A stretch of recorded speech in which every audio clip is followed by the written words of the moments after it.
Bismillah, Assalamualaikum warahmatullahi wabarakatuh. Alhamdulillah, wassalatu wassalamu ala rasulillah, amma ba'du. Kelas 9 rahimani wa rahimakumullah.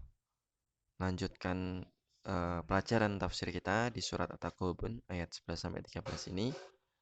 Yang mana di ayat ini Allah Subhanahu wa taala ingin menyadarkan manusia bahwasanya segala sesuatu yang menimpa manusia tersebut adalah sesuai dengan izin Allah Subhanahu wa taala. Nah, semua hal yang terjadi, itu didahului oleh kehendak dan ketetapan Allah Subhanahu wa taala. Maka barang siapa yang mengetahui atau beriman tentang hal tersebut, maka hendaknya dia bersabar atas musibah yang dia hadapi. Apabila di antara kita saat ini sedang tertimpa musibah, maka ketahuilah bahwasanya musibah tersebut terjadi atas izin Allah Subhanahu wa taala. Tidak ada hal yang terjadi tanpa izin Allah Subhanahu wa taala. Sekuat apapun kita berusaha untuk minum vitamin, untuk olahraga, untuk menjaga kesehatan dan yang lainnya, tapi kalau Allah Subhanahu wa taala berketetapan, berkehendak lain, Allah bisa timpakan sakit, bisa saja.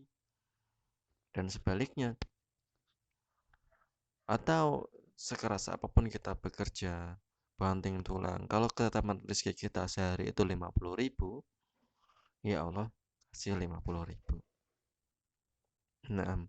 Tetapi Allah Subhanahu wa taala tentu saja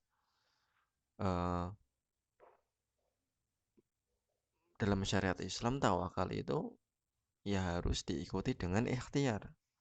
Kalau tawakal diikuti tanpa ikhtiar, maka hal tersebut suatu hal yang bodoh. Sebagaimana kita telah ketahui bersama bagaimana Nabi Musa membelah lautan. Bagaimana Nabi Musa bisa membelah lautan? Nggak bisa, Nabi Musa nggak bisa belah lautan. Yang membelah lautan Allah. Tapi Allah Subhanahu wa taala menginginkan kepada Nabi Musa itu ikhtiar. Pukulkan tongkatmu itu. Dipukullah tongkatnya itu, maka terbelahlah lautan. Allah Subhanahu wa taala mampu membelah lautan tanpa harus dipukulin sama tongkatnya Nabi Musa. Tapi kenapa Allah Subhanahu wa taala nyuruh Nabi Musa untuk mukulin tongkatnya?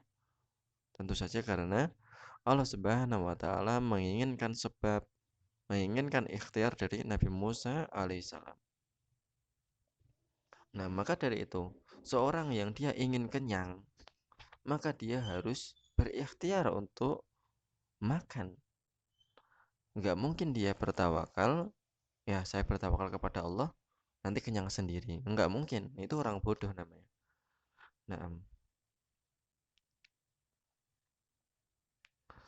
Kemudian wajib bagi kita, seorang yang beriman kepada qada dan qadar Allah Subhanahu wa taala. Kita tidak tahu bahwasanya kita ditakdirkan seperti apa kelak. Tapi kita wajib menempuh sebab-sebab, dan ditempuhnya sebab tersebut juga termasuk dari qada dan qadar Allah Subhanahu wa taala. Maka intinya kita harus berikhtiar dan kemudian bertawakal kepada Allah Subhanahu wa taala untuk mencapai sesuatu yang kita inginkan. Tidak cukup hanya bertawakal saja. Sebagaimana yang dilakukan oleh Maryam. Antum tahu kisahnya Maryam ya. Wadkur fil kitabi Maryam idin tabadat min ahliha makanan syarqiyya. Di surat Maryam diceritakan, Wadkur fil kitabi Maryam, diceritakan kepada Muhammad SAW tentang Maryam di kitabnya itu. Dan di salah satu ayatnya Allah Subhanahu wa taala mengatakan ketika Maryam tertimpa kesakitan, dia mau melahirkan. Fahamathu fantabadat bihi makanan qasiyya. Maka ketika Maryam mengandung, kemudian mengasingkan diri ke tempat yang jauh dari orang-orang. Karena dia nggak mau, karena dia takut dituduh berzina dan yang lainnya. Kemudian dia mengasingkan diri ke tempat yang jauh. Kemudian rasa sakit itu dia rasakan kandungannya semakin besar, rasa sakitnya semakin besar. Fa'aja'ahal makhadu ila jid'in nakhlah qalat ya laitani mittu qabla hadha wa kuntu nasyan mansiya. Nah, ketika pada saat itu Maryam itu mengatakan kepada Allah Subhanahu wa taala, qalat ya laitani mittu qabla hadha. Maryam mengatakan, wahai betapa baiknya ini aku mati sebelum ini, karena dia merasakan rasa sakit yang sangat dan tidak ada orang yang menolongnya. Wa kuntu nasyan mansiya, dan aku menjadi seorang yang tidak diperhatikan, lagi dilupakan. Tapi Allah Subhanahu wa taala mengatakan kepada Maryam, Fa'ajaha hawal makhadu ila jid'in nakhlah. Kamu sandarlah kepada pohon, na'am, dan goyangkan. Wa huzzi ilaiki bijid'in nakhlati tusaqit alaihi rutaban janiyya. Dan goyangkanlah pohon kurma itu ke arahmu. Digoyangin aja, nanti jatuh tuh pohon kurma yang matang.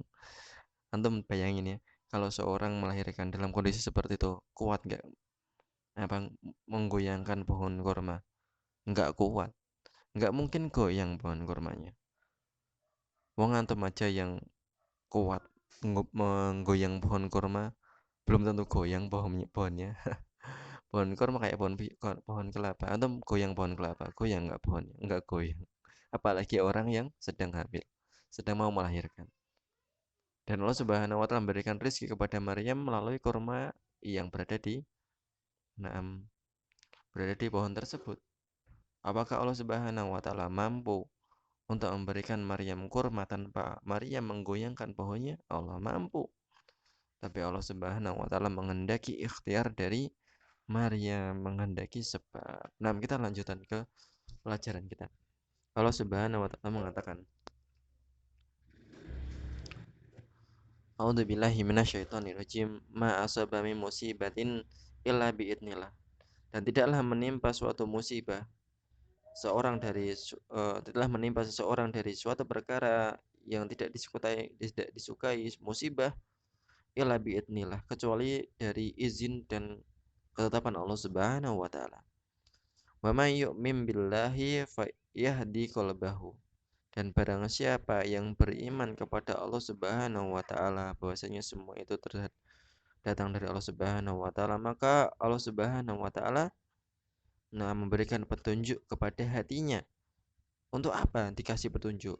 Untuk menerima bahwasanya hal tersebut datang dari Allah Subhanahu wa taala dan memberikan petunjuk hidayah atau taufik untuk bersabar atasnya.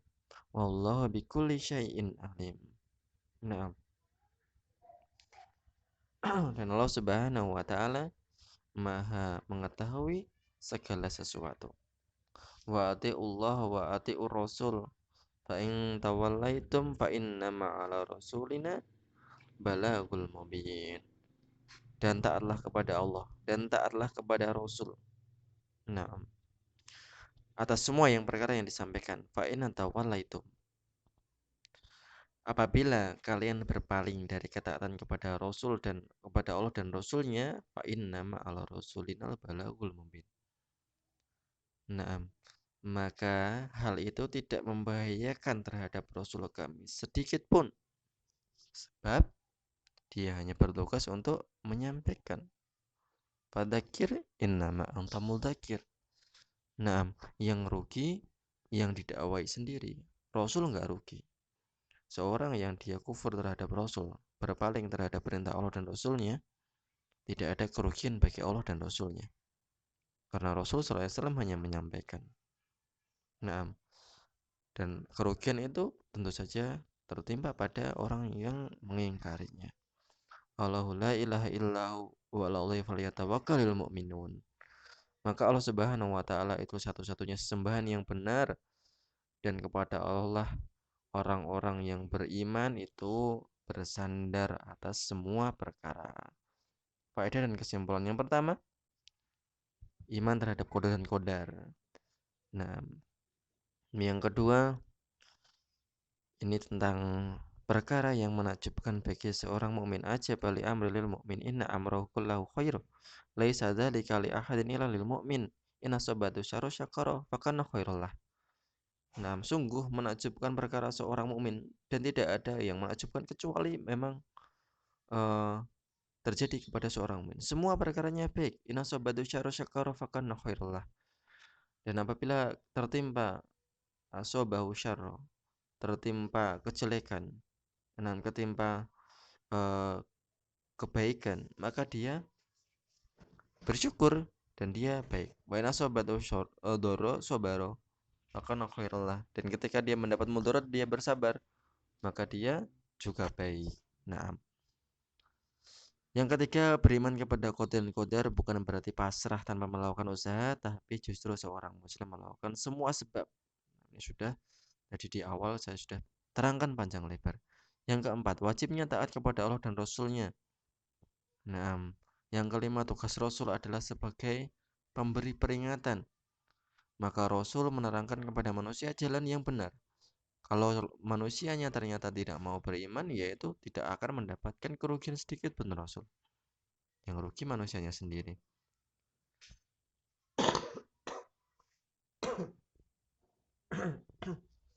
Yang keenam, sesungguhnya hujah telah ditegakkan kepada manusia karena Rasul telah menjelaskan yang hak. Nah, ilmu telah disampaikan, wasilah telah diada, apalagi zaman sekarang. Jadi, seorang berhujah dengan hal yang tidak tahu ketika dia tinggal di Jawa Tengah di sini di Pulau Jawa. Nah, di Solo terutama dia nggak tahu perkara, tapi dia, nah, apa melakukan dosa-dosa, maka ini tidaklah apa ya namanya ya hujahnya itu nggak laku karena sudah ada. Karena dia sendiri yang tidak mau menuntut ilmu. Karena ilmu sudah tersebar, hujah telah ditegakkan atasnya.